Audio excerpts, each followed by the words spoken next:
Well, hello there lovelies, it is me Gent. I am back with another video, this time with something just a little bit different. So instead of like a reaction or like a review or a let's play, I actually want to start something completely different.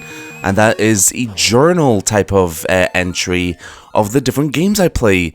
And so as you can see from the title, this first journal entry will be on Link's Awakening, both the remake and the original Game Boy game.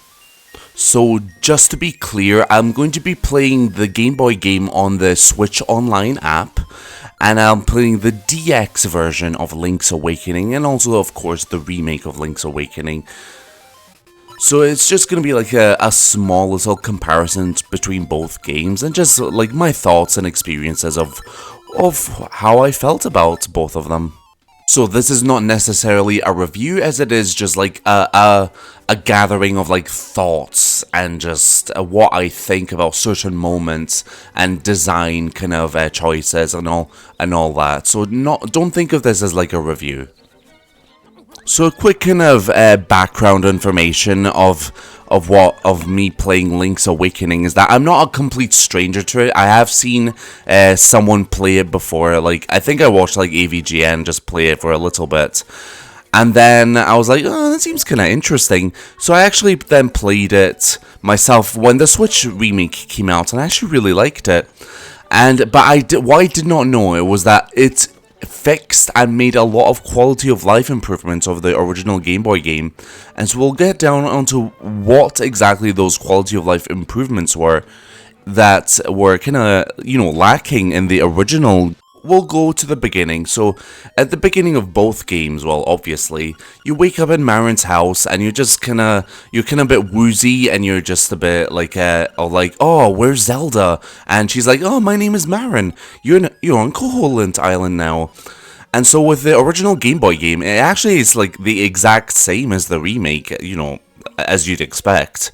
But of course, the only thing I did notice was that the text is a lot slower in the Game Boy game. I think it's fine for like an old-fashioned game, but I do prefer my snappier text this day. So it's something you will sort of hear me say a lot is that the remake, one of the quality of life improvements I've seen is that it just makes gameplay and just moving along the game just a lot faster now. But honestly, you know what? I actually feel like there's a lot of charm to that old-fashioned kind of style of the Game Boy game. I did find myself smiling a lot and just having quite a pleasant time just going through the original Link's Awakening. It was just like, there's such an odd charm to it, and just very typical of Nintendo, to be quite honest. So it actually made play actually really enjoyable. And another kind of charm thing I found for the original game was the music. Oddly enough, even though a lot of the newer remixes of the Link's Awakening game are slightly better for me, but I actually found its slightly more minimal sound also kind of fascinating to me. It kind of evoked a mood to be, like, in a way, it was actually really surprising.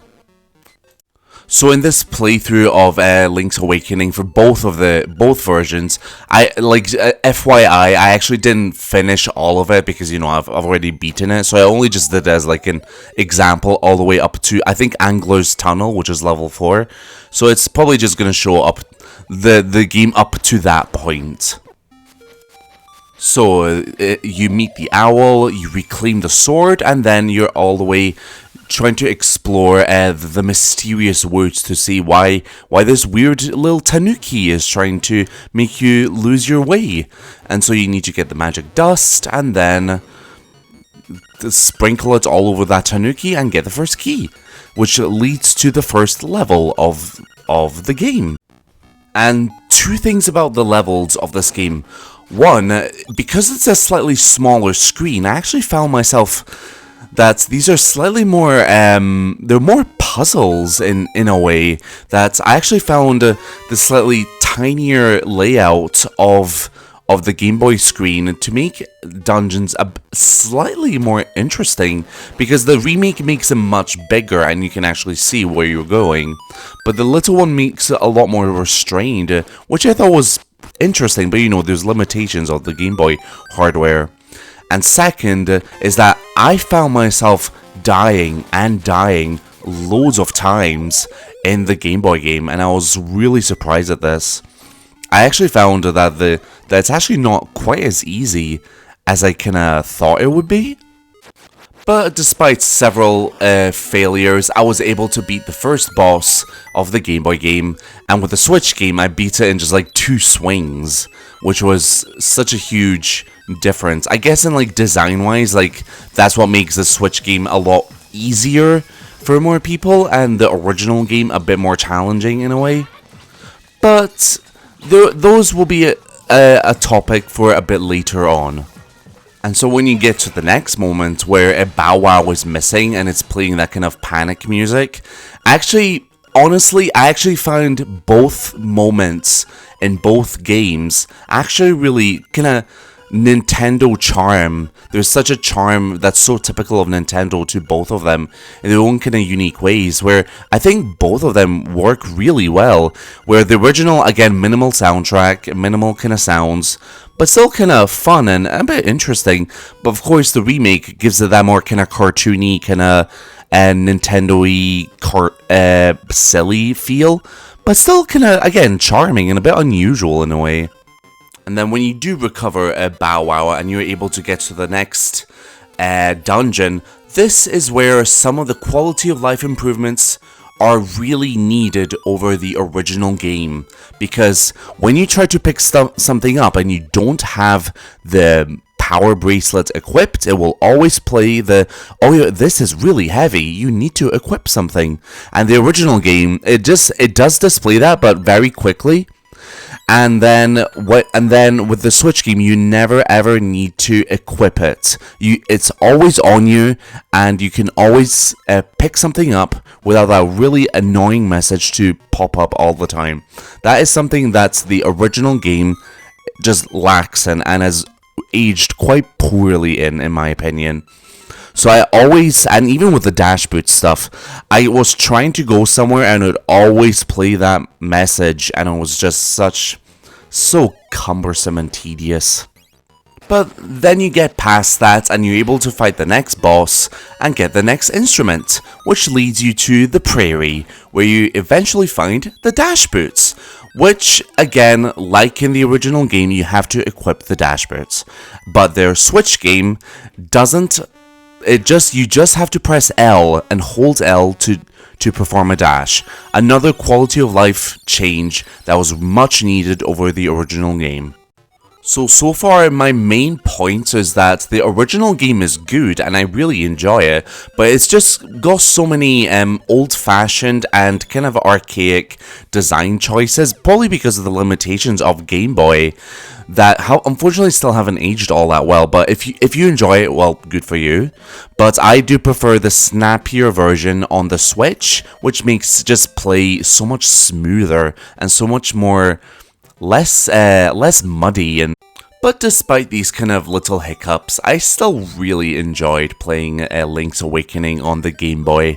I think it's actually quite a fun experience, and I think when you get this kind of Nintendo Online membership, which you know I've already said isn't exactly the greatest thing ever, but it does come with some good games like Link's Awakening, so I definitely recommend checking out how the game originally started. And see if you want to, get your hands on the remake of it as well. Which brings me to the next point of Link's Awakening. So one of the things that was, I guess, somewhat controversial when the remake came out was how much it costed. And that it was like full price for a remake that wasn't really all that long. So some people I know were all like, oh, I'm not gonna pay like £49 for a quick remake of Link's Awakening.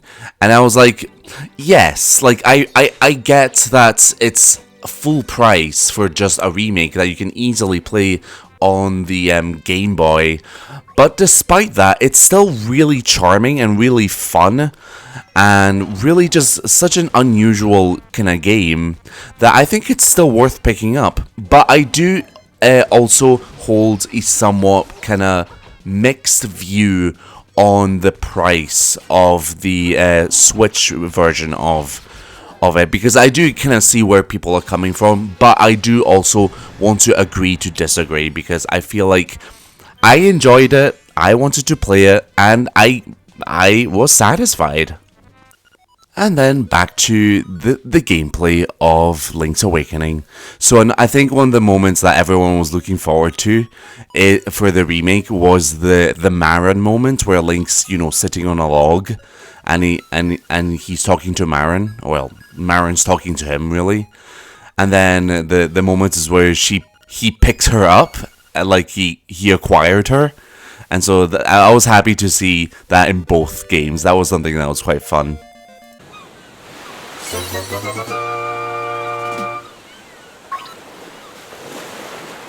So yeah, charming game. I might finish it off at some point. So yeah, that will do for this journal. So thank you so much for watching, my lovelies. And catch you for the next video. Cheerio.